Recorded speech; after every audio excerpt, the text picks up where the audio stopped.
Hey everyone, this is Salomonowski, right?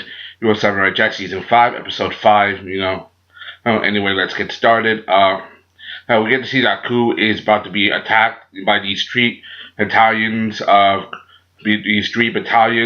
How one of the persons that's leading the battalion is the Scotsman. I mean, get to see the Scotsman again, and he's older, wheelchair bound, but he has a new machine gun leg. The Scotsman is one of my favorite characters, from Samurai Jack. I think he's one of the few characters that Jack never beat up straight up in a fight. Other than him, Blue Morpheus, you know who Blue Morpheus? That's a pun on the Guardian from Jack and the Traveling Creatures. When he saw when he fought him, the time gate showed him the future, and they say you can't use the red Samurai Jack. Not yet, not yet. That's just adding deep into the mythology of Samurai Jack, and the fact that we get to see the Scotsman. He has a whole bunch of daughters with him. I did the leader one. It's called Fleur. He yelled at her for being too revealing, and they're getting ready to fight. He embarrasses her, like cover up. You're not going to a dance or something. That was funny. Comment his humor. Aku, the fact that someone actually went out to attack him. He's kind of surprised, but not really. He decides to attack them because hoping he attacking them, will bring him out of his funk. Remember, he's like in this constant state of boredom and whatever, because he and Jack haven't seen each other in years, and he doesn't know that Jack has lost his sword. So he's just just stuck in that house. He's like a man stuck in his house all day, doing nothing but boredom. So he decides to go out. He's two of the battalions. The Scotsman's family, runs away. He says straight up, this was a bad idea. He tells them all to retreat. He literally stays behind, sacrificing himself. For his family, his friends, making sure they come back and regroup later so they can pick up the fight.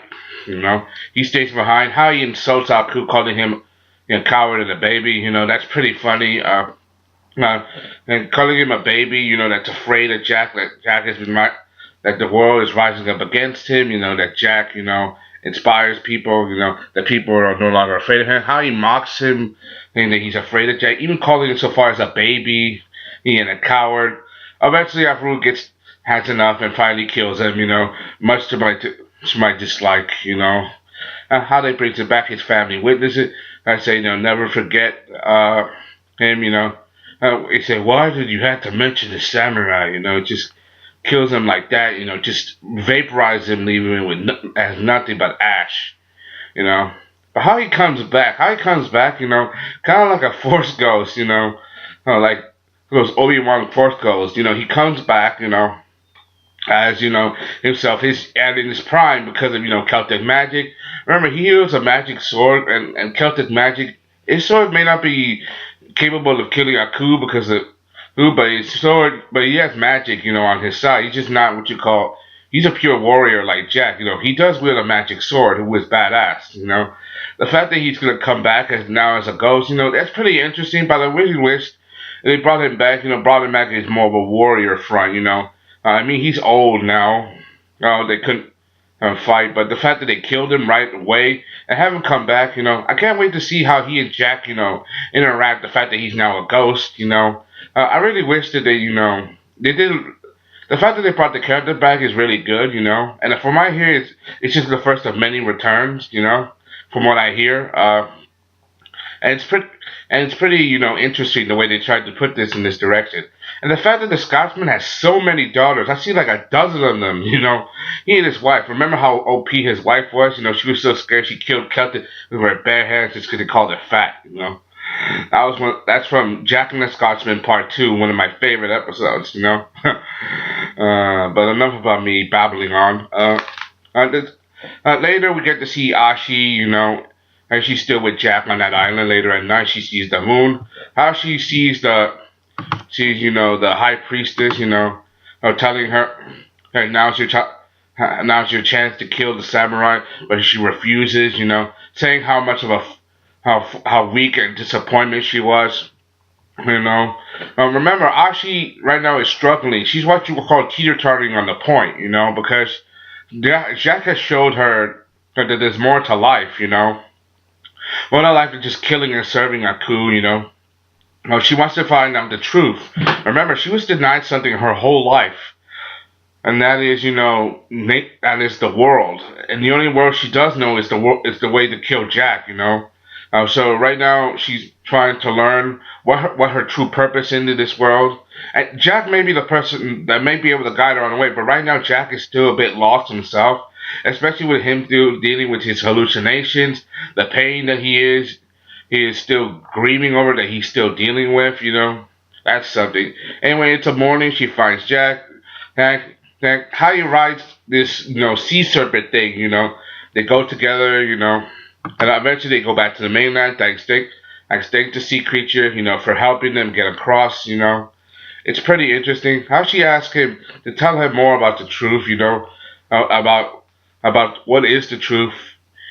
He said he refuses because she said she's filled with too much of Aku's hate, but that is true. But she wants to learn more than just hate. She wants to learn than just more on an anger. Eventually, Jack agrees, but tomorrow. But she just asked him, "What do the stars come from? Did Aku create them?" And no. Jack tells him this fairy tale about what his mother said about there was a boy named Sun and his sister named Moon. And they rode this phoenix or whatever, and they shoot stars into the sky with bow and arrows. And it's kind of like a fairy tale. Eventually, Jack takes her into this tree, telling that it's the last remaining tree that Aku destroyed the rest as a monument to his power and all that. He takes her to this city, where this pirate guy, whatever, who was banished from his homeland, and who's looking for a new home. This guy offers him what you call this village, this town that's happening, including with children. He says it's occupied. He says it's going to be a problem. The guy smiles like no, like he's going to kill them all. He's going to destroy that whole all those people, just so he can have a new home. Like Jack is literally showing her the dark side of Aku's world. All the pain, all the fear, or all the guilt. All the people that have suffered, because Jack has been through a lot. Remember, he's been fighting Aku for more than 50 years. 5 decades of his life has been spent and tried to fight Aku, especially now that he's lost his sword. So this is what you call, he's fighting both out externally and internally. And he even tells Ashi that it seems all hopeless. Like Aku, there's no way to defeat Aku. All is lost. However, he still do his best. He keeps trying to find his purpose in the world, and I think that Ashi could be that purpose, that she could, help him, find his way back. If he could redeem this one girl, from all the pain and suffering, then wouldn't mean that he's not just, suffering for nothing.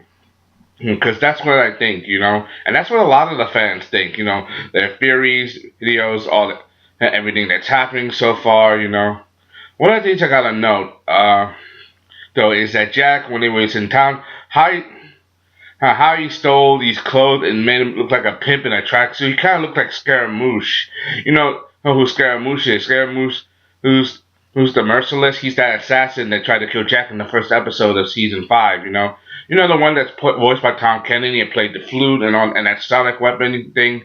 I've seen Jack wear other suits before, like when he fought with those Chicago gangsters. The guy get it in with Aku, but it didn't work. He almost killed him, or got betrayed.